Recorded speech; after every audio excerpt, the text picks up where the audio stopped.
गुजराती हूँ जो મને ફૂલો જેટલો પરસેવાથી પ્યાર गुजराती हूँ जो મારી રગ રગમાં કરુણા સેવા સહકાર गुजराती हूँ जो हर आफत સામે ઉભો કરી પડકાર गुजराती हूँ जो जय जय जय जय करती गुजरात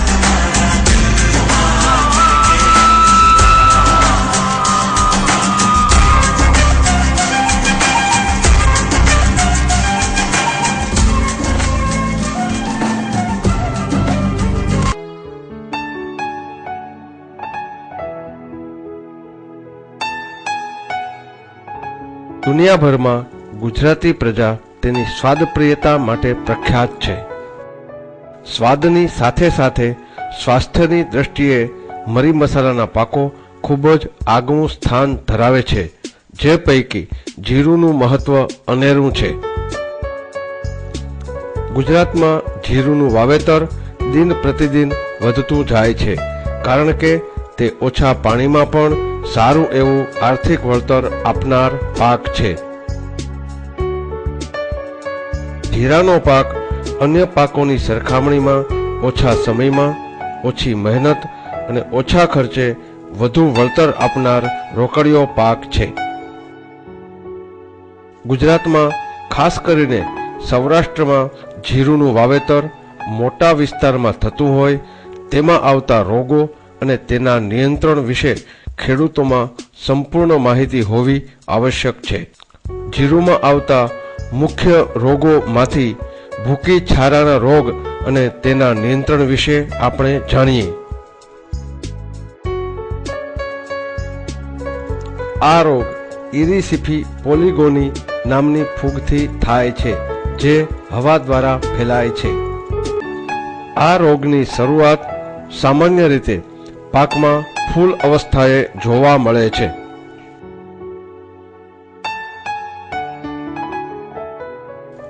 ખાસ કરીને નીચલા પાન પર ફૂગની સફેદ છારી જોવા મળે છે, જે સમય જતાં છોડના બધા જ ભાગો જેવા કે પાન, ડાળી અને અંતે બીજ પર પણ દેખાવા માંડે છે.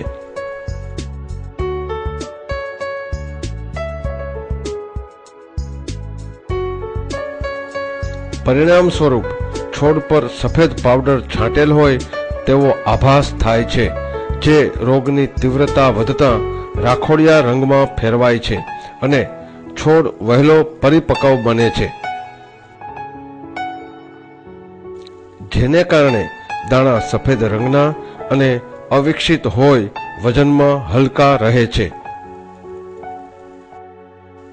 પરિણામ સ્વરૂપ ઉત્પાદન તથા ગુણવત્તા બંને પર માઠી અસર થાય છે. આ ફૂગને સૂકું અને ઠંડુ વાતાવરણ વધારે માફક આવે છે, જેથી આવા વાતાવરણમાં આ રોગનો ઉપદ્રવ ખૂબ જ ઝડપથી થાય છે. ફૂગના જીવનચક્ર વિશે જાણીએ તો આ ફૂગ આગળના વર્ષના પાક અવશેષો પર કે શેઢે પાળે ઉગેલા અન્ય યજમાન છોડ પર જળવાઈ રહે છે અને મુખ્ય યજમાન પાક એટલે કે જીરુંનું વાવેતર થતાં તેના પર હવા મારફતે ફેલાઈને રોગ પેદા કરે છે. આ રોગ હવા મારફતે ફેલાતો હોય ખેતરમાં કે પાકમાં રોગ આવે તે પહેલાં જ આગોતરા પગલાં તરીકે રોગની શરૂઆત થાય ત્યારથી ભલામણ કરેલ ફૂગનાશક દવાના રક્ષણાત્મક છંટકાવ કરવા, જેમાં દ્રાવ્ય ગંધક 25 ગ્રામ 10 લીટર પાણીમાં ભેળવી અથવા ડિનોકેપ 10 મિલીલીટર દવા 10 લીટર પાણીમાં ભેળવી અથવા હેક્ઝાકોનાઝોલ 10 મિલીલીટર દવા 10 લીટર પાણીમાં ભેળવી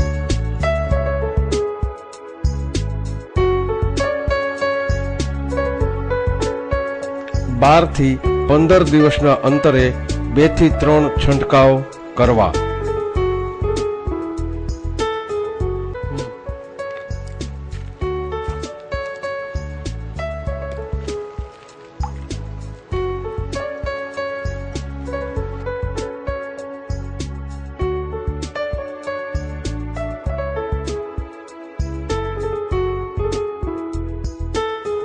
દવાનો છંટકાવ વહેલી સવારમાં છોડ પર ઝાકળ હોય ત્યારે છોડ સંપૂર્ણપણે ભીંજાઈ જાય તે રીતે કરવો.